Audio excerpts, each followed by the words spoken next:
Okay. Yeah, so Justine, you got to touch my cat's disgusting wet head. Tell me about it. I mean, it was very sweet at first because I walked in the door and TB greeted me and let me scritch him. And then I discovered his head was wet and then he kept headbutting me with his wet head. Yeah. But I also have a gross cat, so that is not true. Rowdy is a beautiful angel. Yeah, what does Rowdy do that's gross, honestly? He's just a big fluffy gray cloud of joy. Yes, but he gets poop stuck in his butt fur. That is sick. And nasty. drags it around on the carpet. His little underpants. Bad boy. His pantaloons. Pepper Cat does that too. It must be gray kitties. It must be, yeah. They just like to carry poops. Yeah. Gray floofs like to carry poops. Sometimes he likes to barf up hairballs on the carpet. I mean, he does. Pepper Cat does that too. He does his share of sick things. Yeah, he poops really smelly poops. All cats too. But yeah, TB is TB. He just gets his head wet and he drinks underneath the drippings in the bathtub, and then after he does that, he immediately jumps out and demands like headbutts. Like he's just so happy. He likes to butt his head into your fist, and he will get it all wet and gross. And I'm glad you got to experience that, Justine. Oh yeah, well it's a special way. TB is my favorite of the three of your cats. Yeah, Aww. There's a reason why I chase him around the house and go to BBBBs. Yeah, because he's so sick. He's the sickest. He's the sickest of the cats. Yeah. Speaking of, we'll just throw a photo up on the Insta. Yeah, TB. Speaking of that sick, JB. Yeah. Do you want to do the intro? Oh yeah. Hi guys. This is JB, short for Juicy Boils. Sick. What? It's not, but I'll never tell you what it stands for. But I'm hosting this week's episode of That Sick for all of you sick people out there who like to hear us talk about sick stuff. Hi. Thanks for being you. Thanks for being us. Wait, is that what we're doing? We're recording an episode. Okay, got it. We're recording an episode. Okay. That's what we're doing. Good. That's why we set up all these microphones. That's why I had to go home and get the interface that I forgot. We had medical and technical issues. Oh my God. This was a struggle. Okay. I'm Justine, by the way. Justine, do you want to go into all of the issues? Because there is some sick elements in there. Yes, Heather, I would like to do that. You can only reveal as much as you feel comfortable. No, that's okay. So I brought a gift of fried chicken from the Shop and Save for the three of us to enjoy. Man. Yes, this is grocery store chicken. It was hot and adequate. It was actually like pretty good. And I ate it too fast. And when I eat things too fast, sometimes I have to vom. So it doesn't happen that often. I'm not like ill, I swear. And I'm fine now. I'm totally fine. But that was a sick interlude. And then after that, I realized I'd left a really important piece of our recording equipment at home. So I had to go back and get it. So it was like, and then, shit, guys, I gotta go. I forgot all of the stuff. I forgot one of the stuff. It was basically like you puked twice, and then you're like, shit, I forgot the thing. And they're like, okay, I have to puke maybe one more time, and then I'm gonna go home. And that's what you did, and you made it back. And I really applaud your tenacity. Well, I'm not, because I'm not actually ill. It's like, I don't know what it is. I gave you some Peppy Biz milk. Did that help? No, it made me barf again. Oh, shit. I love Peppy Biz milk. Shit. I was trying to, be helpful. So, I'm not sick. I'm fine. I have to go to work tomorrow. Like, I'm not going to be able to like play like, oh, I can't come in because I can because I'm totally fine. You can play sick. You can be like, woe is me. I'm the sickest who's ever been. No, please. No, I'm good. But. I commiserate because I had the same experience just like 2 weeks ago, the very first day of my vacation. I met my friends and we got some poutine and we were drinking some beers and I drank too many beers and then I spent all night puking up what I had eaten and I puked multiple times. Were they Canadian beers? No, I guess they were Bostonian. Perhaps you threw up because your beers and your cuisine were not compatible. Maybe so. There was a beer poutine disagreement. Maybe. What I ate something else that night too. It was just like, oh yeah, some étouffée, some crawfish étouffée. Oh, That's do probably it. what it was. I was Too much going on. It was also the 5 beer. Well, yeah, I'm sure that didn't help for you, but that seems like a weird combination of things happening, plus on top of traveling. Yeah. So I puked and puked and puked. And then like the rest of our vacation, which was like 12 days, I did not, I was a teetotaler. I didn't drink a drop of any alcohol. Straight edge. I was straight edge the whole rest of the time. I was like, fuck it. I don't need alcohol to have fun. I just ate delicious food and that was the best. Well, I did. I felt very validated when you told me that the same thing happened to you, because I was a little embarrassed, but dude. And so hopefully our experiences have held some validation for some of our listeners. Yeah. Sometimes you eat too fast and you have to throw it up. And, It's okay to bomb. It's okay. It's okay to bomb. It's okay. It's also a little funny. Once you're feeling better, it's a little funny. A little funny. Oh, and I also decided that this whole like thing made me, on your suggestion, Justine, made me realize that it would be a great idea to buy a white noise machine for my powder room. So that way, if anybody is vomiting or like, having a very noisy deuce, you can like, having some shits. You can. I'm the Foley. You're the Foley artist. Wow. And what are you using to make those fart noises? Oh, why? That's my mouth. Just your mouth. Okay, that's very talented Foley work. That's my fart mouth. Thank you. Potty mouth. But yeah, white noise machine. So if you're having like, a loud shit, or maybe if you're just pee shy, turn that on and then like nobody can hear any noise. Yeah, I mean, whatever my therapist's office uses is extremely effective. So maybe I'll find out what that is. Because it's not like loud. Like it's weird. I don't know how it works. That it's not like super loud, but it's just very effective at filtering noise. Yeah. I want to get the one that sounds like frogs, like a bunch of ribbits. Why? This would be so weird. Fair enough. That's a good. We don't get the kind where you can like change it to different sounds. So like depending on your mood, be like if you're in like a thunderstorm mood or a whale sounds mood. Is there one that mimics all of the sounds of the plagues? Oh, blood. What does that sound like? What does the blood? Is it just like a giant whoosh? No, it's more dripping. It's more bubbly. It's like blub, blub, blub, blub, blub, blub, blub. That would be I'm great. The Foley artist. That would be a great invention. The JB, patent it right now. If anybody puts out a plague white noise machine, I will come to you and find you and kick you in the shins. Terry, don't do it. Out. Copyright. Trademark. That's ours. Copyright. That's ours. You don't can't have it. No. Well, joke's on you. This episode we probably recorded like 8 weeks ago. So Jen's already. I'm already rich. She's already taken care of it. I'm not even doing this podcast anymore. I'm just sitting on a yacht drinking margaritas. Fuck you guys. You got the jump on y'all. Onions. Suck it. Rain of firstborns coming down. Is the firstborn just like people screaming? Just the children screaming as they're being torn away from their mother's teats? I don't know. What? That's disturbing as fuck. No, it's just oldest children just falling from the sky. So actually it would be me. So R.I.P. JB. I'm dead. R.I.P. JB. I died. So what? But what if you're the oldest child of only one of your parents? Because I'm my dad's oldest child, but I'm not my mother's oldest child. Back in the Bible, they didn't have divorces, so I don't think they really planned for that. I don't know. Half of you died. Which half? Which half do you choose to live? My top half with my head. Or maybe get sliced sagittally, like halfway. Like how do we divide this baby? Yeah. That's gross. That's sick. That's sick. So like when my all my like brain and guts and everything would just be like exposed, like one of those bodies exhibit. Yeah. Bodies. Bodies. But I'd be like cognizant with like half my mouth and half my brain. Like a Two-Face from Dark Knight. But it's only half of me. I'd have to hop around on one foot. Yeah. Yeah. Oh my God. It's gonna be really well, they don't call them the blessings. So here's the thing. I mean, I'm right-handed, so I'd like to retain that, but I like my left side of my brain better. So this is tough, guys. The left side of your brain controls the right side of you, doesn't it?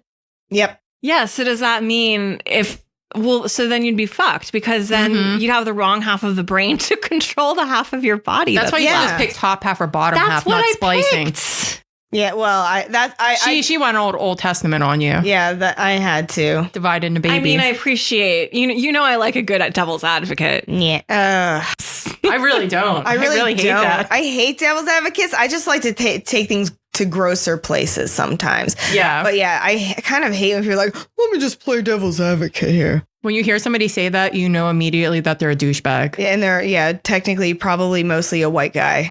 It's always a white guy. I feel personally attacked by this. I've literally never heard you say that. Because you don't work with me. Oh, are you that at work? Yeah, but I don't think I do that in a mean, shitty way. Pisces. Shh. It's more like trying to see all sides of the situation. Pisces. Oh my gosh, that's such a bad thing to do. Pisces. Guess what? People at work like me, right? People at work that are listening. You like me. I know you do. You really like me. I should say they don't hate me. Yeah. If they're listening this long, they do like you. Oh, if they're listening to this, they definitely like me. Yeah. I would venture to say I'm either liked or not hated at work. That's a good goal. Yeah. I mean, you can't expect everyone to like you. I would be really surprised to find that anyone at work hates me. I would not. I mean, not about you. I believe you're well liked. You seem very diplomatic and likable. I'm extreme. You're extreme at work? I'm extreme everywhere, baby. I don't change. I don't know. I've seen your at work persona, and you definitely put on the customer service air. But that's what I'm waiting on customers. Yeah, I mean, I do that too. So wait. So what are you like just to your coworkers? Are you like just exactly like you the are? same as I am to you? Okay. Yeah. So if somebody's saying something fucked up, I'm gonna be like, "That's fucked up." Oh, cool. And I'll probably use those words and not polite words. Where you work, just similarly to where I work, I mean, we can be a little less polite. Well, there's a lot of people there. Yeah, is what I was gonna say. Lots of different personalities. I don't really want to get into anything about my job or anything, but there's a lot of people, so you kind of just are whatever. I don't know where I was going with this. Are we gonna say something, Justine? No, I'm good. Do you guys want to get into it? Yeah, I would really, really like to do that. Okay, Jen, take it away. You guys have some stuff for me, right? Some good stuff. Oh yes. Because I'm hosting, got to take the week off of writing term papers, and Heather and Justine got to do that, and I'm a little juvenile, and I would like them to rock paper scissors for the right to go first. Whoever wins goes first, and I will do the action play-by-play. Is this 2 out of 3? Sure. Best 2 out of 3. Yeah. We won't do sudden death. Okay. 2 out of 3. All right. 1, 2, 3, shoot. Both scissors. Scissoring. Okay. 1, 2, 3, shoot. 2 papers. High five. 1, 2, 3, shoot. Fuck. Scissors cuts papers. Justine is going first. I think this is good because I have a feeling that Heather's will be a juicier topic. A little juicier. Okay. Yeah. Cool. Yeah, and mine's sick, but it's sick in a weird way. It's sick in a what the fuck kind of way. Mm-hmm. So, okay. Am I good? Can I start? Can I go? Okay. Please. I'm on pins and needles. So the overarching theme this week, decided on by Heather, thank God, because the first theme I was really struggling with, we won't even go there, is skin. Skin. The largest organ of the human body. You haven't seen my dick. Isn't it grosser than ew? What?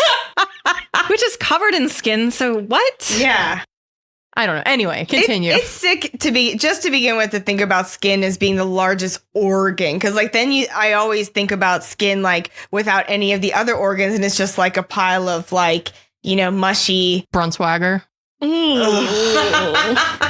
Just it's nasty, but it's fascinating. It's so great. We're all looking at our skin right now. So many different farmers' tans right now. So many. I have so many farmers' tans. What have you been farming? I don't know. You really do. Jesus. Like, it's like I've gone outside 4 times and I got a different tan all of those times. I get a tan 0 of the times I go outside because I wear SPF 100. Yeah. Oh my God. Okay. Much smarter. I also wear SPF 5 million. But go ahead. Sorry. Anyway, so I decided to do my topic this week on something that I actually read about a few years ago and always found just really intriguing. So it's called Morgellons disease. Heather had not heard of it. Yeah. I've never heard of this either. Good, that's rare because I know everything. I know. I was actually surprised that you hadn't heard of it. JV just did the jerking off motion. I just JO'd her. I know everything. Do know everything. Fuck you, Heather. I was surprised that you didn't know about this, so that made me more excited to do it. Okay, so what is Morgellons disease? It is characterized by an itchy, biting, crawling sensation on the skin like something is inside trying to burrow out. This is basically my worst bugs. nightmare because oh, that's the main thing I hate about bugs is the creepy crawliness. So this sensation is often accompanied by lesions as well as, this is where it gets weird, smooth white, black, blue, or red fibers erupting out of the skin. Ew. These aren't hairs. Fibers? They're fibers. Like, what do you mean fibers? Like fabric? We're going to dig into that. I don't want to dig into it. Well, we have to. That's what this podcast is all about. You signed up for this. Yeah. Deal with it. I feel attacked. Okay. Too deep in. Continue. Let's do it. As Jen clutches her comfort animal. But it's because I talk with my hands, not because I'm scared. Yeah, we have to stop her from drumming on the table. I do that. You may have heard it in previous episodes. I got rhythm, baby. If I did my job, you didn't hear it. But I'm a wild beast. I can't be contained. I mean, it's pretty funny when it happens. I'm also holding one too. Yeah, I'm the only one not holding one, but I'm what I am doing is holding on to myself, kind of. She's responsible enough for her own body. We're not. We're all holding on to something. Okay, back to the topic at hand. Okay. Morgellons sufferers have also reported feelings of fatigue, swollen lymph nodes, fever, confusion, and inability to focus. So there's kind of a wide range of symptoms. And that's not even all of them, but I didn't want to get into it. So sounds like shitty, right? Yeah. Not a disease you'd want to have. Well, most doctors don't believe that Morgellons is a real disease. Yeah, that makes it even harder. Yep.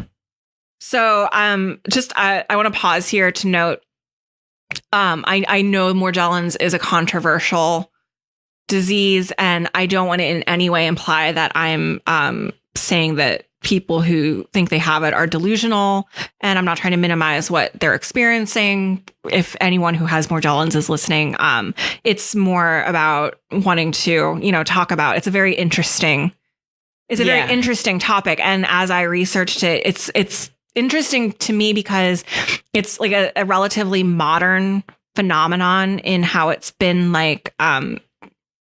kind of come to light over the past 20 or so years. And people are discovering more about it now. So it's a very people are still learning more about it. I guess kind of how fibromyalgia went from being a fake disease to oh wait, actually there might be something to this. Yeah, I think restless leg syndrome did the same kind of deal. Right. And to now it's yes, fibromyalgia, that's a disease. There's something happening there. So I think Morgellons is kind of in the middle of that process right now. So ew, oh my God. JB just showed me a picture of it. Jen just Googled. I just Googled Morgellons. Yeah. Those are definitely fibers. It looks like they're flossing in your skin. It does. What? Ew. I know. Okay. I'm going to post these on the Insta, by the way. Yeah, you guys need to see this. You definitely need to see this. So we're going to back up to the early 2000s because that's when the symptoms of Morgellons first started being shared widely. I'm going to go ahead and guess it's because the internet was starting to gain steam back then among lay people.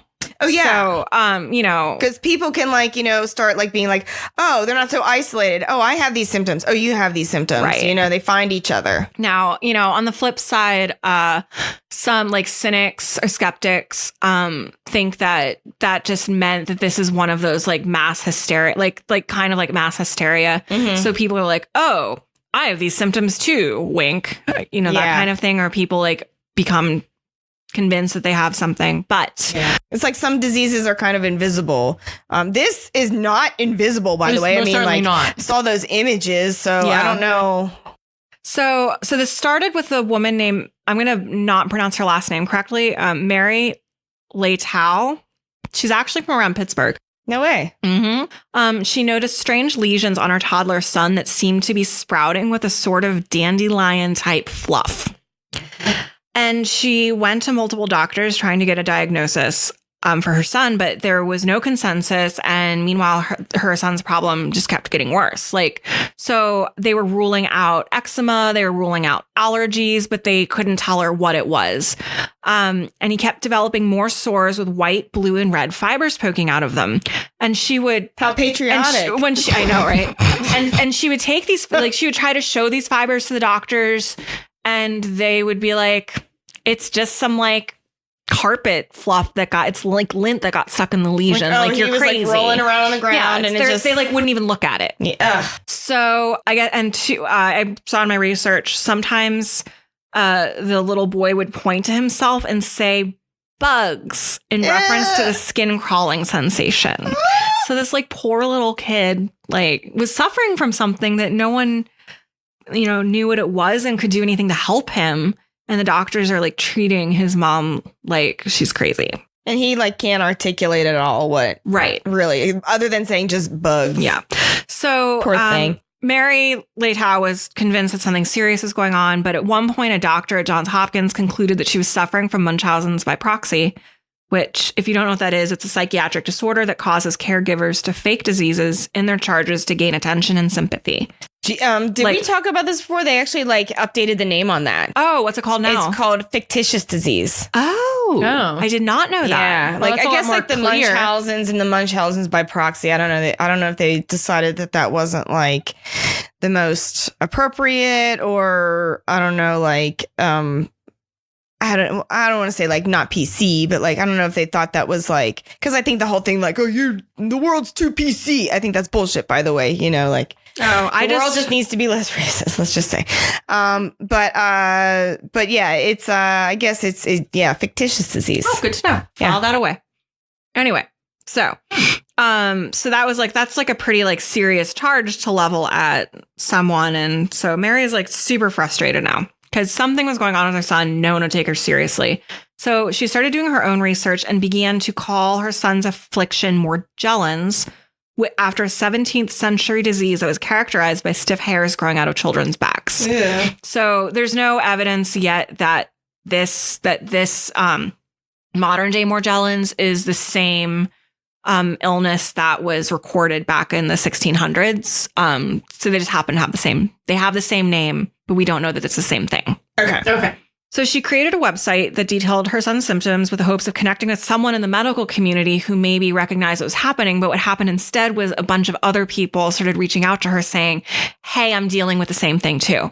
I'm seeing the same lesions. I'm seeing these fibers erupting from them. I have these itchy, crawly sensations, all of that. So that like wasn't what she was expecting. So she kind of like inadvertently created this like community of people being like, oh my gosh, like something's wrong. And so that's, hey, power of the internet. Did they all like share information, and like, so do you know, or forgive me if you're going to get into this, but like, do you know about like, did people come up with like any kind of like thing that would alleviate symptoms? Yeah, so I'll get into a little bit of that in a minute. They were like exchanging like kind of like home remedies, but nothing was really like, doctors weren't treating them. They probably they were probably going like bananas trying to figure out what to do. I didn't really write down any of the home remedies that they were following, but I did read one woman was like trying to bathe herself in bleach. Oh, that won't do it. Yeah. That won't do it at all. Yeah. It'll do something. So, just a couple like descriptions of like what some of these people were experiencing. So one woman described what felt like lumps on her head that felt as though there were bundles of hair inside, all like tangled up. And almost like the hair was growing back down into her scalp. Ew! And there was nothing And this woman did eventually I'll get into like some of the treatments that they had found that like could alleviate some of the symptoms. And she said that never went away. Oh my God. And then at one point she got so freaked out and frustrated and scared. What the article said was that she chopped them off at the scalp, which I don't know what that meant. I think that maybe meant her hair, that she chopped her hair off at the scalp. Yeah, probably. And black specks and white crystals started coming out of it just sounded so bizarre. Oh my God. So bizarre. Another example is a young girl, I don't know how old, but she presented with a pimple-like lump on her leg, out of which sprouted a bundle of bunched up black fibers. So, yeah. One of the big debates around Morgellons is the insistence of sufferers that they're experiencing real physical symptoms, like the bundle of fibers sprouting out of a lump on your leg. While many or most physicians are convinced that it's a psychiatric illness called delusional parasitosis. So like Morgellons, delusional parasitosis sufferers report the feeling of bugs crawling beneath their skin. And other Morgellons symptoms like fatigue and swollen lymph nodes overlap with all sorts of other kinds of ailments. Like you get a mono, you get a flu. Probably Lyme disease. Humira will, if you throw some Humira at it, it might help. Basically one of those diseases. And then as for the weird fibers, most doctors just dismiss them as fibers from clothing, carpets, or other typical sources. And an initial CDC report. So the CDC actually got involved because so many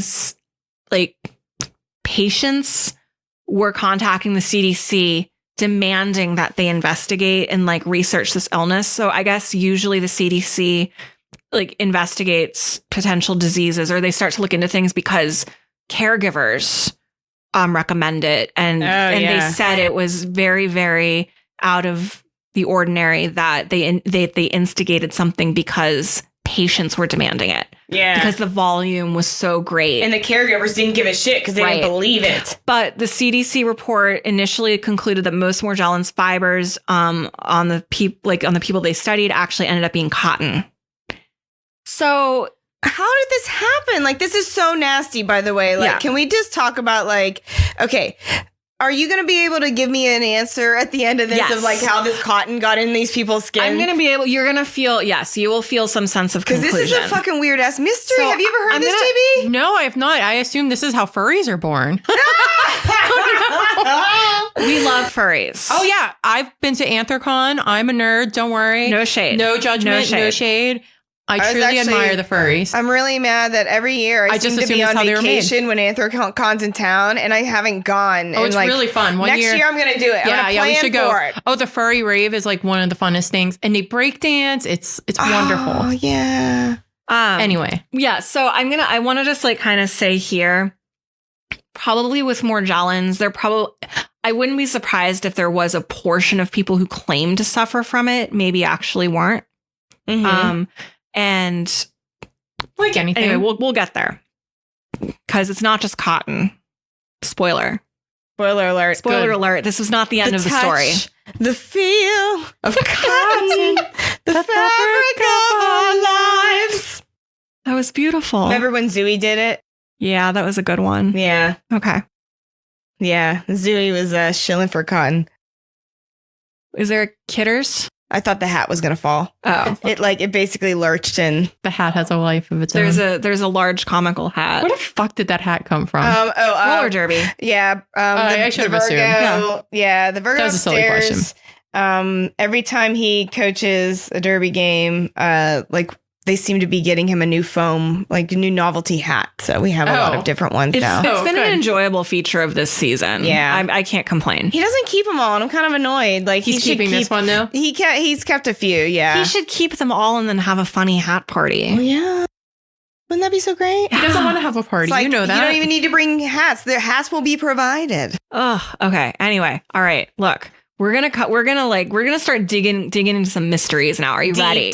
Deep dive. Allow us time to clutch our emotional support animals. Okay. Yeah. Are they clutched? Mm-hmm. Okay. I'm clutched. So, not everyone in the scientific community have been skeptical. Wow, I think that was some bad grammar, excuse me. I'm just like reading off of a Google Doc. A Tulsa neuroscientist named Randy Wymore became intrigued by Mary Litau's website and put a call out for Morgellons sufferers to send him samples of fibers they'd extracted from their skin. And to his surprise, instead of receiving a bunch of cat fur and dryer lint, the fibers he received looked nothing like the textile fibers he had collected to use as comparison. So then he sent the samples to a forensics lab because he had like reached his capacity for being able to study them. Mm-hmm. He's like, I don't know what this is. So he sent them to a forensics lab where they did a chemical analysis and discovered that the Morgellons fibers that Wymore had received didn't match any of the 800,000 fiber samples that they had in their database. Jen, what are you doing? I'm mouthing the word aliens over and over again. Oh, I thought you were making fun of me. No. I'm not making fun of you at all. Whenever you're trying to like convey aliens, you have to do the hand motion. I'm aliens. Clutching my emotional support animal. She's being very good. Okay. Otherwise, I would have done that. Don't you worry. You know I talk with my hands. So, JB, you think this is aliens that is the planting in these fibers? I think that all of these people were probed anally by aliens and that they're sprouting alien hair. Okay. Well, there may be other explanations. By the time I may be wrong. Okay. This is my theory. By the time this airs, will the Naruto runners all have been destroyed from storming Area 51? No, that's not until September 20th. It's after Millville Days. Okay, so this might still not be out. Are you going to be heading to New Mexico then? Are you planning that? That's in September. That's a million years from now. Okay. Are you going to be behind the wave of Kyles? The first wave of Listen, Kyles? I am not a Kyle. Thank you very much. I am a tinfoil hat whack job. Okay.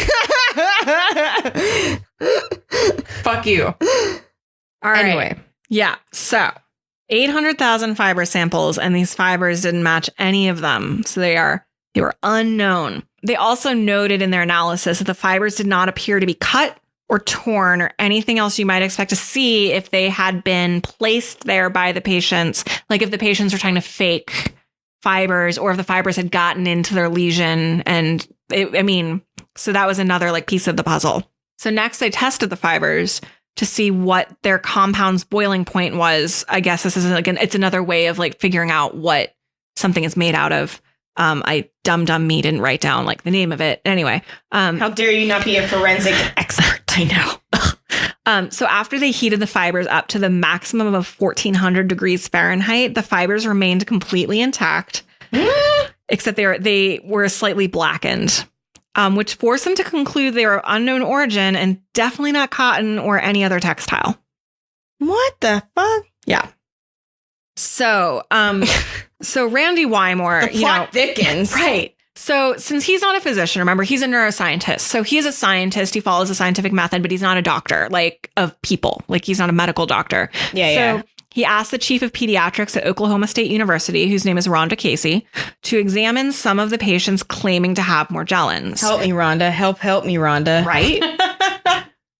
She was skeptical at first, like pretty much every other doctor who's come across this disease. But after thoroughly examining their range of symptoms, she had to admit that something was happening to them, that claims of faking or it being purely psychological weren't explaining everything they were going through. Right. Which, so one of the little girl that I mentioned before that had like the bundle of fibers sprouting out of a lump on her leg. Like, where is that shit coming from? So that was one of the people that Dr. Casey examined. Calm down, bro. Wait. Yeah, and she said she's like, you can't, like, she couldn't see any possible way how that what she saw could have been faked at all. Wow. And then on top of that, you have the other symptoms of, the swollen lymph nodes, the confusion, the fatigue. There's just so much going on. So where are we now? It's still a contested disease. So if you Google Morgellons now, you're going to get like a lot of websites, either like the Wikipedia for it is very, very, very much on the skeptical side. Like whoever has edited that Wikipedia page, very much on the skeptical side and basically says it's a fake disease. Where on the the timeline is it with like gluten intolerances and I mean, it's Is it more or less bullshit than gluten intolerance? I think it sounds like it's less bullshit than gluten intolerance. Do you think gluten intolerance is bullshit? I think it is actually. I read an article, which whatever. I forget where it was. Don't quote me, but I read an article that says it's BuzzFeed. It's more no. It's more likely. Not more likely, but there's a theory that it is the weed killer, the Monsanto weed killer, the glyphosate, the glyphosate, and that is the shit that is basically people that have had ingested a lot of that or had exposure to a lot of that have a lot of the same symptoms as the gluten intolerance, like the erosion of like their stomach and stuff like that. Because like guess what? Whenever there's like something like toxic hitting your body, like it'll kill like the fast growing cells first. And that's like the lining of your stomach and your hair and stuff like that. So like, that's my theory. It's, that's what I kind of am like, oh, that makes a lot of sense to me, that it's not necessarily gluten intolerance. It's the wheat killer that's on the wheat that they like fucking crop dust the wheat with, you know, and then that is, gets baked into your fucking bread. But I don't know. We're not saying that celiac is fake. No, celiac. We know that's real. That's real. And I'm really sorry if you have celiac, because like that, it sucks, because like bread's good. And I'm so sorry you can't have it. Yeah. So on the other hand, I found there was a study from 2018, so very recent. It was titled Clinical Evaluation of Morgellons Disease in a Cohort of North American Patients. So I am not a scientist. I'm not a doctor. It looked legitimate because it was on the NIH website. Yeah. So National Institutes of Health. So I would assume that I would assume they're not in a habit of publishing studies that are bogus. Okay. Good. I would hope too. Seems legit. So one of the quotes from the study said, Morgellons disease is a dermatological condition characterized by aberrant production of keratin and collagen fibers in skin. So there's an answer. And that's like the white fluff that's manifesting itself. So the fibers that have been erupting from people's lesions, they've concluded is keratin and collagen, aberrantly produced. And guess what that is? That's like your hair and your nails. Yeah. But these aren't hairs. I mean, and that doesn't surprise me. But it's the same stuff that your hair is made of. It doesn't surprise me that it's made of the same stuff, but yeah. Yeah, it's like from what I understand, like so different texture and like just it's very abnormal and strange. Well, yeah, because there's no follicle, so it's like not coming out of a follicle. It's just like being bursting produced forth from your flesh. Ew! So, oh my god, that's horrifying, and it feels like there's bugs crawling all over you. This is sick ass. So this study examined 1,000 patients who had tested positive for Lyme disease. So a big thing that over the course of the past 20 years that has been found is that a lot of Morgellons sufferers had similar symptoms to Lyme disease, and it turned out a lot of them had Lyme disease. And so they found that 60 out of the 1,000 patients also had Morgellons. Excuse me, I just burped. So they found a compelling link between the two. So right now, the part of the medical community that is kind of coming around to the idea that maybe Morgellons is real, are pretty convinced that it has something to do with a tick-borne infection, and that there's a lot of similarities between Lyme disease. There's a comorbidity there, with the more like Morgellons to Lyme, not like if you have Lyme, you probably have Morgellons. It's the other way around. If you have Morgellons, you probably have Lyme. Morgellons sounds very rare. Very, very rare. So you asked, like, is there anything, like any treatment? They found that the way that you treat chronic Lyme disease can be helpful for Morgellons. So Humira, then. I was right. It is Humira. It was Humira. Amazing. Yeah. I mean, that's what you give for, like, it treats a lot of autoimmune type stuff. And that's kind of sounds like what it's like. The body is essentially attacking itself in a way. It's making this like weird, like keratin-y, like crazy substance. And like, it's giving you all these like crazy sensations of buggies, which is like literally my nightmare. That would be my nightmare to have that. Yeah. All of the unpleasant effects of meth without any of the pleasant effects of meth. Oh my God, yeah. That's a good way of looking at it. Oh, God. Thank you for that perspective. That's what she's here for. You're welcome. So in conclusion, I personally think that there's solid evidence that Morgellons is something real. Seems like it to me. It's not just psychological. I may have just found out about it 30 minutes ago, but I think I'm an expert. Yeah. How about you, Jen? Real. What do you think? I think it could be real. Yeah. I believe in it. Yeah. I want to know where the 1400 degrees came from. What's the melting point of keratin? I don't know. And I think there's still definitely there's a lot of still like kind of gaps in the research, open questions. Where did the cotton from the CD study that found all that cotton? Where did that come from? Like, I suppose in the research, in the sampling, there could be fakers as well as legit. There could be people who just were rubbing on the carpet. Yeah. And had some shit that was embedded in their skin come up. Or snuggling their kidders. It's not, There's a TB. TBBB. Snooping around. He's looking for his food for sure. He's so disgusting. So I should also point out, now that we've all said, we believe, I should also point out that one of the Morgellons pages had a whole thing about chemtrails, so that wasn't super reassuring. Yikes. Chemtrails are real. Totally legit. But legit. I found the research done by Wymore and Casey to be very compelling because they're scientists and doctors, and that's pretty cool. Yeah. So, and my just also because this is kind of like a controversial topic to some who are like, that's not real. I got my information from National Institutes of Health, Mayo Clinic, Psychology Today magazine, and then also an article from self.com, which none of those are bad sources. Compared to medievalwarfare.info. Yeah. I would say I did a little better on this one. So that was cool. Good job, Justine. Yeah, I never heard of that. That was interesting. Were you disgusted? I was way more disgusted than you had seen. You were like, whatevs, this is fine. I'm not that disgusted by that kind. I told you, like, the natural human body stuff doesn't really gross me out all that much. Oh, really? Challenge accepted. Yeah. So do you think you can gross me out? Because I feel like if anyone knows how to gross me out, it'd be you. I'm going to try. Yeah. You know it. But remember I said I think Heather's story is a little more juicy and mine was more weird sick. Yeah. I thought yours was weird and interesting. Yeah. But I wasn't. I may not. I kind of really wanted to, like, find someone with this and like pull the stuff out of their skin. I'm not surprised at all. That was mostly my reactions. Like, oh my God, I want to pull these fibers out of somebody. Like I was just getting like Do you think they come easy? What? The pulling the fibers? No, because it's not like an ingrown hair. So I bet it's not like sitting right there on the surface. You got to dig. Ugh. All right. Well, I mean, it was pretty sick, but I wasn't horrified. But I hope you guys were really sicked out. I was. Heather thinks she could possibly gross me out. I don't know if I'm necessarily going to gross you out during this story, but it's a challenge for this whole podcast is generally to do that. So, yeah. All right, Heather, what you got? Okay, so my topic is bed sores. Ew. Those are pretty gross. Yeah, so otherwise known as pressure ulcers or decubitus ulcers. They are basically what maybe some of yin's guys' grandparents croak from. I don't know. No. Yeah. Well, you sounded so happy when you said that, you sick fuck. Womp womp. Yeah, that's why I'm on this podcast, because I'm gross. She's like grinning too. She's like, maybe that's what your grandparents croak from. I love bed sores. Woo!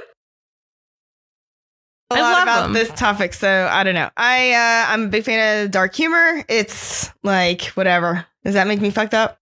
A little bit, but it's fine. Well, that's why we're here. It's a coping mechanism. Yeah. The world is dark and scary. Yeah, that's what I'm saying. Is like, I mean, like, I'm a cheerful nihilist. That's the whole reason why I'm a cheerful nihilist is because like the world is dark and fucked up, but you just have to make jokes about it. Because if you don't make a joke, you'll cry. If you don't laugh, you'll cry. You know, that's just kind of how I feel. So, any hooters, bed sores. Why are they sick? So they are basically smelly, purulent. Which, purulent meaning like full of pus, not what do pussy. They smell like? Rotting flesh sometimes. It depends. It depends on how much they are decaying. A really bad one. Describe it to me. Rotting flesh. Like I've never smelled that. Oh, really? Explain it to me like I'm 5. Okay, so imagine like the worst garbage smell. Mm-hmm. Like there's like meat in there. Oh yeah. A bunch of meat with flies around it, and it's been old for maybe like 2 weeks. Oh yeah, I want to throw up. Yeah. And there's some mold on it, and also add some moldy bread in there. Okay. And there's not necessarily mold in bed sores, but there can get mold in there. Okay. Oh my God. Yeah, like fungus. How close to the bed sore do you have to be to smell it? depending on how infected you are, because sometimes like if they're that infected, you can smell it like, just standing next to the patient or being in the room of the person that has one. But like there are different, I'm going to get into it, but like there's different grades of bed sores. So let me just, I guess, like go down. So what is it exactly? A pressure ulcer or bed sore is precisely that. It's like something that people get when you're laying in a position for too long and your skin starts to break down because like the pressure of the surface, it just is constantly, even though it's not very heavy, it's just constantly pushing on that surface, and it will eventually break down that skin and ultimately the flesh if the pressure stays. So they go in grades. Like basically they're graded on this thing called the Braden scale. So it's like as a Braden scale 1, like the first stage is non-blanchable arrhythmia of the intact skin. So it's basically like you got intact skin, but there's like a red spot, and when you press that red spot, it doesn't blanch, meaning it stays red. Right. It doesn't like go white. Yeah, like when you have a sunburn and you press it, it goes white. Yeah, it doesn't do that. Oh, my skin just did that now. I must be a little burned. Yeah, we all are. Farmer Tan JB over there. I'm not burned. When did your that chesty happen? right there. Oh, my chesty is so burnedy. You didn't know that? No, that must have happened today. You have more layers than you even thought. Oh. But yeah, that's blanching. So stage 2 is partial thickness skin loss. So that's like basically looks like a blister or a shallow crater. And stage 3 is full thickness skin loss. So necrosis of subcutaneous tissue down to the fascia. So like that's like down to like the muscle and like those layers. And then stage 4 is full thickness. So that's like extensive destruction, tissue necrosis, bone and muscle get involved, sinus tracts, tunneling can happen where it's like basically like the wound goes down and like tunnels underneath the skin, and you don't know how extensive it happens, because like the bone and the muscles will start to break down, and the blood flow to that will die before the blood flow to the skin dies, essentially, is what is happening. So that's what's happening in the bed sore. Like medically wise, the blood supply is just completely being impeded by all that pressure, and it's causing all the tissue to die. So basically, the destruction of blood vessels cause tiny blood clots, and this tissue, it's like you're not getting any kind of oxygen to your tissue. Yeah. Man, I had all that in my notes, and I was just basically like saying that off the top of my head. I'm like, oh, I did say all that. That's how much you love bed sores. I know, it is. I know so much about them. Okay, so the risk factors for bed sores, obviously age. Like, like I said, a lot of old people die from them. It's like easy to die from, not easy, but if you're a bedridden person with like a stroke or whatever, nobody's turning you, like, and you get that bed sore and it doesn't get treated, it gets infected, that can kill you really fast. I just wanted to point out that Jen was trying to open up a bottle of salsa really quietly, and it was adorable. It goes so loud. Jen, would you like to open up the bottle of seltzer? Yeah, I want to have my beverage. I also would like to. May I have some seltzer? Oh, absolutely. Thank you. It's strawberry kiwi. Is that okay? That's fine. Sorry, Heather. I hope it picked up the tss. I'm sure it did. Okay. Sorry. Okay. No apologies. Your turn. We're tangenting. I like tangenting. Okay. So, other risk factors like age, diabetes, because when you have diabetes, you don't have good blood flow to begin with. Peripheral vascular disease and heart disease are risk factors. Anybody with mobility issues, like I said, people that have strokes or people that, can't move around for whatever myriad reason. JB is making me laugh because you're like kissing your little animal and like... It's better than her drumming on the table. Yes. I'm focusing my love. Because I wanted to start playing with the bottle. I was like, time to focus your attention on the soft plush animal. Okay. And the malnourished. Oh yeah. And the people that have like decreased sensory perception, like the people that can't feel pain or, that kind of stuff. I can't feel pain. I can't feel pain. I will break you. Dead on the inside. Yeah. Are you? No, I have too many feelings. Pisces, Venus, and Mars. Uh-oh. Yeah. Oh. Pisces, Venus, and Mars. Oh, I feel bad for you. I know, right, man? Ugh. All right. So, it's like it gets so much grosser from here because like basically the gross thing about bed sores is how infected they can get and how extensive they can get and how bad they can smell. and any open wound essentially can get infected. So to treat, you need any array of antibiotics, giving orally, intravenously, topically. If you have delayed wound healing issues, they can just keep growing and stuff. And you have to keep rotating people. So that, if they're not able to move, you have to move them yourself. So this is actually how Christopher Reeve died. Remember Christopher Reeve? Yeah. Wow. Right. Yeah. He had that he got famously tossed off a horse, he was an equestrian, and then he got paralyzed from the neck down. Actually, he did not die from his I guess he died from his paralyzation because he died from bed sores. He couldn't move, so he died from bed sores. That's and bed sores horrible. got infected. Wait, so his bed sores got to that yeah. Even him, a rich person that probably had a private nurse to roll him around. Even him. Oh no. Yeah. So basically, to if somebody gets his bed sores, you have to turn the patient a lot. It's every 2 hours is what they recommend. You float the heels up off of their, because you get them on the bony prominences, you get them on the ass, that's why they're bed sores. You get them on, that's another thing, is the grossest thing about them is that most of the time they're on your fucking ass, they're on your coccyx, and so your butt bone, and you end up shitting, if you can't move out of the bed, you're shitting all in that, and you're shitting in your bed sore, and you're shitting in your open wound and stuff. So that's what gets it really infected really fast and makes it easy to get infected. But so it's mostly on your coccyx, but it also happens on any bony prominence. So your heels, your hip bones, your elbows, sometimes people even get them on their face from having intubation stuff, all taped to their face and whatnot. They'll get them yeah. So imagine this big gaping hole in your ass, right above your asshole, and then you're laying in the bed and you're having liquid shits, and it's that poop is all going in this open wound that's down to your bone, So are people who when you develop bed sores like that, are they conscious or are they so out of it? Sometimes yeah, sometimes no. So they're experiencing this pain. Are they saying help, there's a hole in my butt? Oh yeah. Okay. Well, once hopefully a bed sore is discovered before it gets too bad. But sometimes, they develop so fast that, it just happens. And let's be honest, the nursing home situation in this country is shit. Absolute shit. It's awful. So I'm sorry, but that's the damn truth. And people end up not getting, turned often enough, and they develop these things pretty quickly. And people are often conscious, and then they have to be, turned, and the wounds have to be dressed, which is often really, really painful, and, it sucks. It really sucks. Mm-hmm. Yeah, and they can smell really, really bad. There's people. Do you know what? I need to do a whole episode on C. diff. That's you guys know C. diff is nasty. Well, you've told me enough about C. diff over the times. Yeah. Do you know C. diff is, Justine? No, save it for later. No spoilers. Okay, but yeah, it's it can make bed sores bad because it basically is a disease that makes you shit a lot. But anyhow, yeah, bed sores.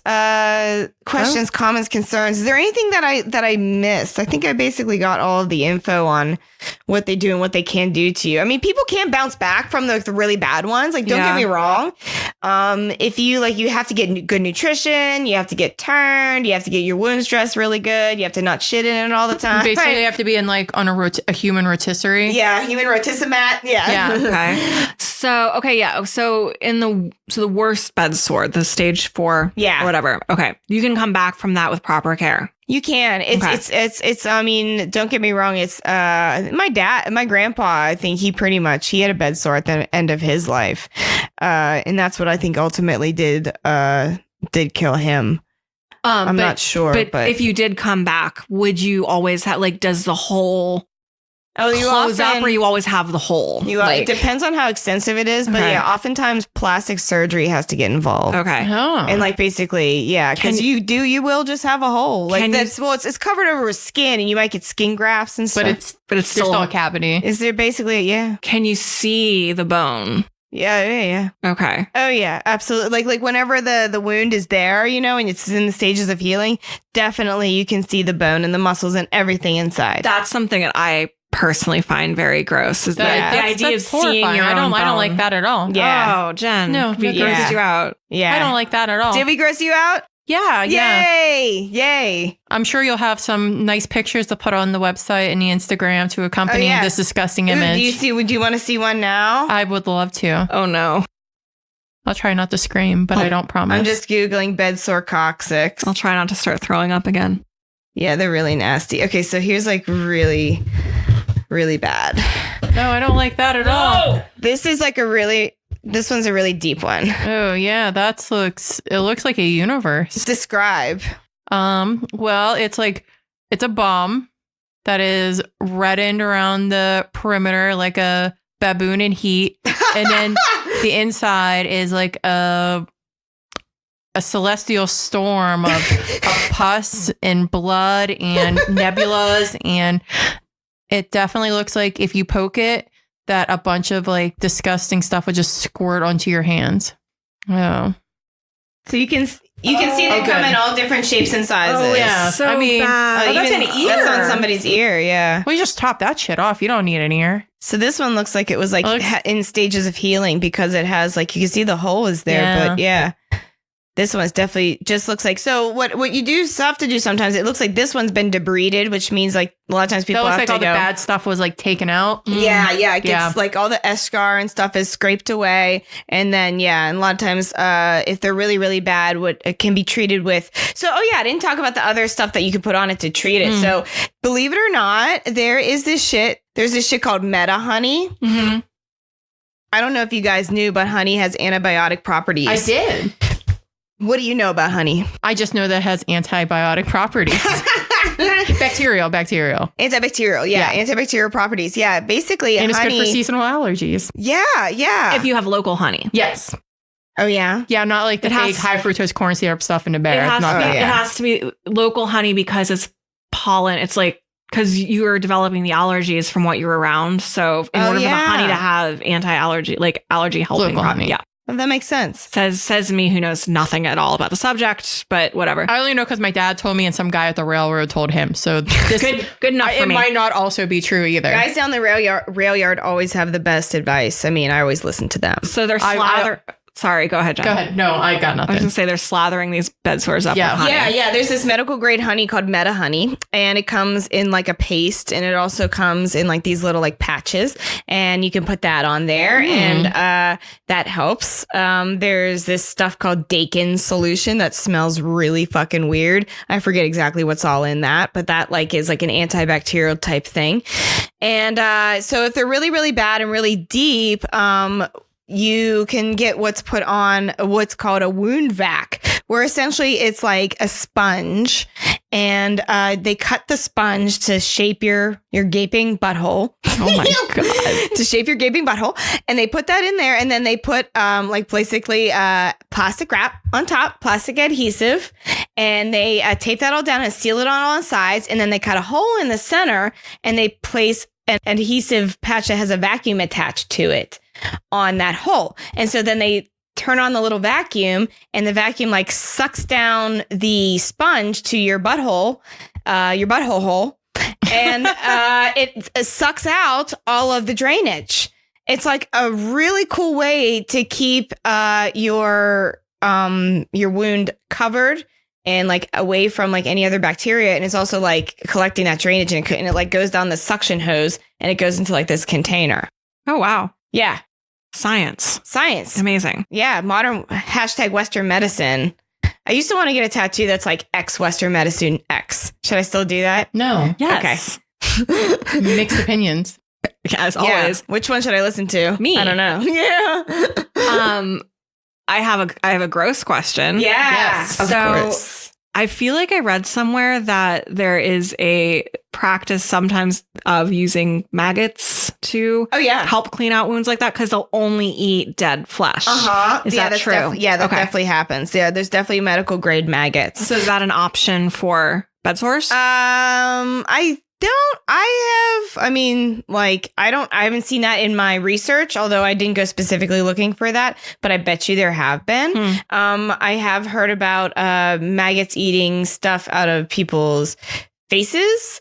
But medical grade leeches and medical grade maggots are things for sure. And I would like to do a whole episode on those. That'd be great because medical grade leeches are gross. They're really sick. Ooh, I can't wait. But let's I'm going to dig into that. We'll add that to our list. We'll explore that some more in the future because I would love to answer your question a little bit better. Okay. Yay. Cool.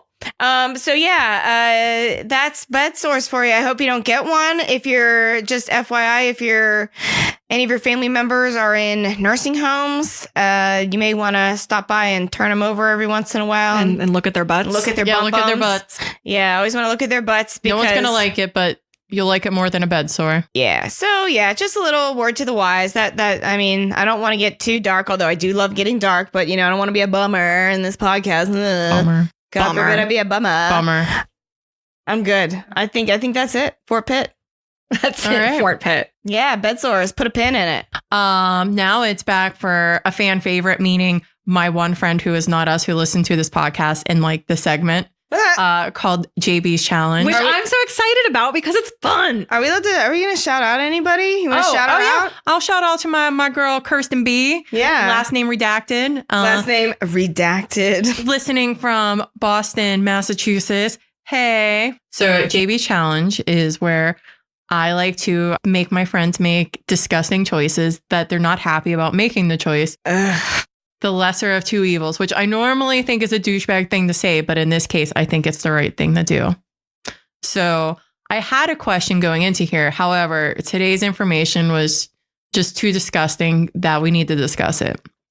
Now, what would you guys rather have? Morgellons disease or a bed sore? Obviously, Morgellons disease. No, disagree. I would have a bed sore.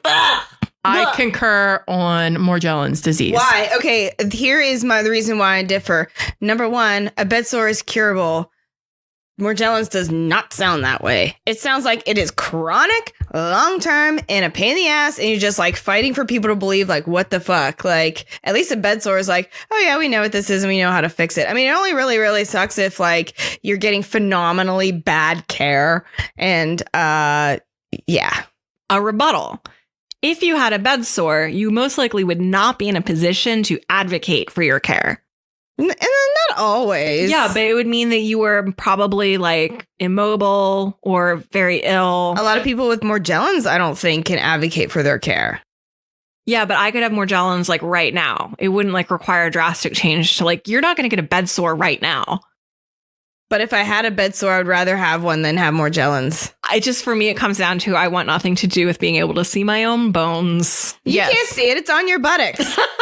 There's mirrors. I don't want to see my butthole hole. There's other people to look at the butthole Also, I don't hole. think the Morgellons has a decaying flesh smell. You're crazy. No. You guys are nuts. Like, Morgellons is a life sentence is what it sounds like. Listen, I already get cold sores. I already got a life sentence. I'll just add that to the list of nasty shit that grows on my skin. So you want to have like weird like cotton fluff coming out of it? Of course I do. What the fuck is wrong with you? You want to be like Chicken Lady from Kids in the Hall? Why are you making this sound better to me? You're making this sound better to me. Have you met Jen? All she wants is to be able to pull weird shit out of her skin. Also, then I can this will be another like icebreaker at a party. Be like, hey guys, look at this weird keratin fiber. Maybe I was fucked by aliens. Who knows? You want it as a party trick? Absolutely. Oh my God. I can't pull out a bed sore as a party trick. That's disgusting. Well, also, that is look at my butt. Look at my bed sore scar. So like you could like bend and be like after it's healed, and you just have like a kind of like a healed over, but it's like a hole. It's like a crater in your butt. What's there? A hole. Look at my crater. Look at my extra butthole. Yeah. Oh, that does sound good, actually. You're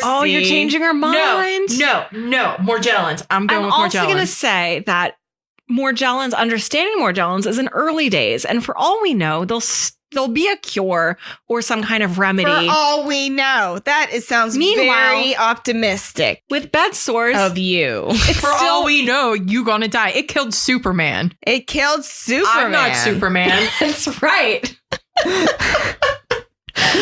This has been a very good JV challenge. Very spirited. I think this is the most heated we've ever gotten. Yeah, it's the best when we differ. If we agree it's so boring, we have to differ. I think, and we also have much stronger feelings about it. It wasn't a like, if I have to pick one. Yeah, this I was was like, very oh, I clearly like think you guys are bananas. You're bananas. You're bananas. What kind of fucking bed sore? What an extra Now butthole. Heather did the jack off motion. All right. All right. Is that all we have to say? We have anything else going on this week? Well, we need to do link in bio. No, well, first we're gonna like talk about some sick stuff from this week, girl. Oh, progression. The sickest thing of the week? in a good way, because remember, we have to end on a high note. Okay, yeah. And I think Sorry. after this episode, I think we really need some highlights. So Yeah. who had a really cool thing happen to them this week? Me. Yeah. Please tell. The best thing happened to me. I was fortunate and lucky enough in this lifetime to see the Moulin Rouge musical on Broadway. And I died and went to heaven. Was it really that good? It was so good. I'm biased because Moulin Rouge is my top, it's maybe my favorite movie of all time. It's definitely top 3.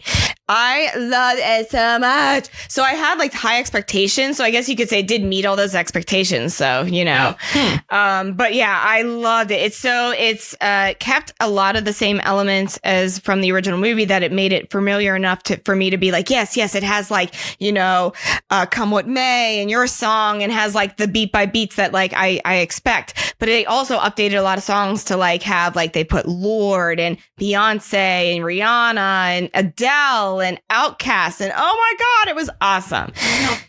Oh my God, it was so good. I would go again. Yeah, we could go together. I'll go again. I know it's a little pricey, but whatever. I'd save up the money for it. And we could take the megabus. That's another reason why we went, because we took the megabus to New York and it was hella cheap. But yeah, it has the main character, Christian, is played by Aaron. I think it's Tveit, Aaron Tveit. Oh yeah, that guy. You know him? Yeah. Yep. He was in the musical, the Les Mis movie. He played Red, the blood of angry men, black. Okay, I don't know if you saw it, but I'm a big Les Mis dork. But that was entertaining. Yeah. I will sing. I was stomping around. Okay, since I've seen these musicals, I went to New York and I saw that, and I saw the King Kong musical. I had a wonderful vacation. What can I say? I'm very, very lucky. What can I say? We're lucky. But yeah, we did stay half of our trip with people for free and stuff. And we did take the megabus. That's how we kind of afforded to see it. But anyhow, it wasn't super, super expensive, but it was still kind of ooh, we're doing a bougie thing, you know? Yeah. But yeah, so after I came back, I've been stomping around the house singing musicals and so I'm going back to listening to Les Mis all the time. And I was, singing while gardening and shit today. And yeah, so now my neighbors, instead of hearing me play Taylor Swift and shit, they're hearing me, I dreamed a dream in time gone by. They're hearing that kind of shit all the time now. So nice voice. I didn't know that. Oh, thanks. Aww. That's my fake opera voice. That's pretty good. Yeah, I'm all about Patti LuPone. I'm listening to Patti LuPone live on Broadway as well. Great album. But yeah, so that's my great thing. Speaking of Broadway and Taylor Swift, the Cats trailer is dropping tomorrow. I heard. I watched it. It dropped today already. It dropped today? Oh my God, it's so fucking weird. Can I just say about Cats? Cats weird me out. Cats so weird. I've never seen Cats. I actually don't know what it's about. No. None of us have seen it? No. I want to see the movie though, because it looks freaky. I'll watch it. Very curious. From what I've read about Cats, it sounds fucking weird. Yeah. It's based on Cats is based on the poems of T.S. Eliot, if you didn't know. And it's written by it's done by Andrew Lloyd Webber. So, our Phantom of the Opera, Starlight Express, Xanadu. I don't know, did he do Xanadu as well? I don't know. He did them all. But yeah, so and Andrew Lloyd Webber actually famously really, really loves cats. He has a cat that swims. I don't know if it's still alive, but it's this little white cat. I saw a piece on it. Yeah, it swims. It's so cute. But I saw that maybe 10 years ago, so maybe the cat's dead. But whatever. It's the trailer is bonkers. So the thing that freaks me out about cats is they look like cats, but they have human bodies and they have human butt cracks. They're human butt cracks, with the tail above, for some reason. It doesn't weird me out when it's furries, but I don't want to see the slender and the butt cracks. I don't know. It just looks so just gives me a little the willies, you know. I'm gonna have to go watch. I'm gonna actually watch this immediately after we're done recording. Yeah, we should watch it. We can even put it on the big screen if you want. Yeah, we can put it on You can see that butt crack on the real big. Chromecast because like Tay-Tay's in it, and Idris Elba. And do you want me to even spoil who's in it, or do you want to wait until the thing? Let's wait. Yeah, let's wait yeah. because by the time this episode is out, everyone's gonna be like, "Why the fuck are they talking about this?" I know. don't care. It just happened today. Anyway, so semi-related, my sickest thing of the week in a good way. I have to go to New York for work next week. Ooh, did I tell you guys that? I can't record next week. Sorry. Oh, that's okay. I'll be in New York. Don't worry, I'll get the episodes posted in time. But I'm going for work, and work pays for flights and everything, obviously, but only, coach. No, nothing fancy. But I discovered that I had enough points to upgrade myself to first class. No way! Which some would argue is a waste of first class because the flight from Pittsburgh to New York is like barely an hour. But I would kind of argue that, yes. But and I thought about that, but also at the same time, I will never have enough points or status to upgrade to first class for flights that one would consider more worth it. So I might as well blow it on something like this. And also, it's a fucking work trip, and I'm going to be at the airport but early on a Thursday morning. And you know what? The idea of getting to board first and having a flight attendant get me a coffee before anyone else gets on board makes me really happy. So, well, that's pretty sweet. Talk about bougie. I've never flown first class before. And I know this is not going to be, the same first class experience that one would get on like a longer flight, but I'm stoked. It means I've flown Delta enough times too. Delta. Can I help you? Delta. I like Delta. How much caviar are you going to get? 0. Caviar is gross. Okay, if you've flown Delta a lot, how many times have you been through the Atlanta airport? So I learned pretty quickly to route myself through Detroit instead of Atlanta. Really? What? ATL's not too bad. Detroit's great. Oh, really? I've never been to the Detroit airport. The Detroit airport is like what I wish the Pittsburgh airport was like. If Pittsburgh was a hub. Pittsburgh's, since USA Air went away, we're so rinky dink. No, the Detroit airport is like, there's like a lot to do. It's a good place to spend layovers. I think it's easy to get around. Mm-hmm. They have like a sky train that like, it's like running above you inside the terminal. It's just really easy to get around. I never have a bad connection there. Yeah. It's just a great place. And it's not as big as Atlanta. So you don't have all the, like every time I fly into Atlanta and I have to make a connection, I have to like, it's in some completely different concourse. I have to like run and get the train and then take forever on the train and then run. It's just, and then I'm always waiting in a concourse that has nothing good in it. Yeah. I don't like the Atlanta airport. It's not my fave. So that's sick in a good way. JB, what's yours? I didn't have it that sick in a good way, but I did have an interesting fact I wanted to talk to you guys about. Please. If I can go a little off format. Please do. But we had previously discussed this. Okay. It's the summer.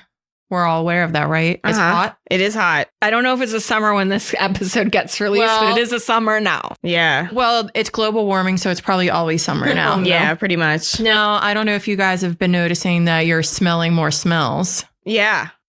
More smells than normal. Things are more fragrant. It's not because it's summer. Well, it is, but it's because your nose works better whenever it's hot. Why? So your body, it's an evolutionary thing. So your body can detect like rotting, decaying things. Ew. Your nose works better in hot, moist scenarios.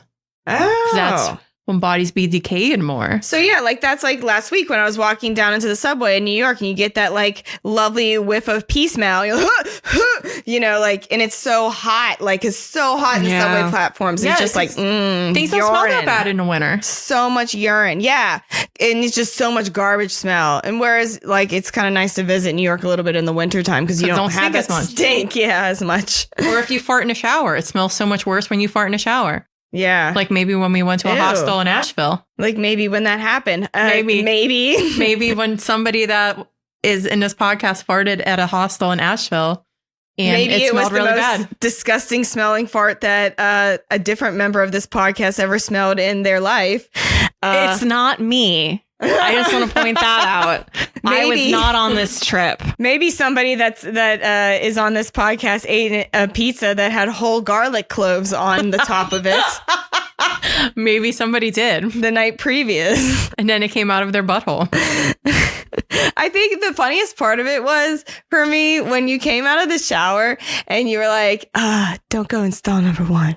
Yeah, and it was nuts. I laid this big fart and I was like, oh, okay. And then I went back to like where the stalls were and the whole bathroom was just like, I wanted to die. Like it was, oh yeah, you came back and you yelled at me so much about that fart as if I had any control over the stink. So yeah, that mist and the heat in that communal shower made it. It was too hot and too wet. All right. Well, that is it for this week. Thanks for joining us again. This is our 8th episode. I don't know if we said that before, but number 8 on the books. Number 8 is great. Amazing. How have we been doing this? We're still doing it. It's still fun. Anyway. Yeah. So if you liked what you just heard, please subscribe to us on Podbean, Apple Podcasts, or wherever else you happen to find us. That would be great. You can follow us on Twitter at ThatSickPod and on Instagram at ThatSickPodcast. And yes, we know those 2 handles are different. Twitter only lets us have so many characters. You can visit our website. Want to be difficult. Yeah, thanks, Twitter. Who gives a crap? Visit our website at thatsickpodcast.com or shoot us an email at thats.sick.podcast@gmail.com. So until next week, please remember to rotate or you'll get bed sores. And That's sick.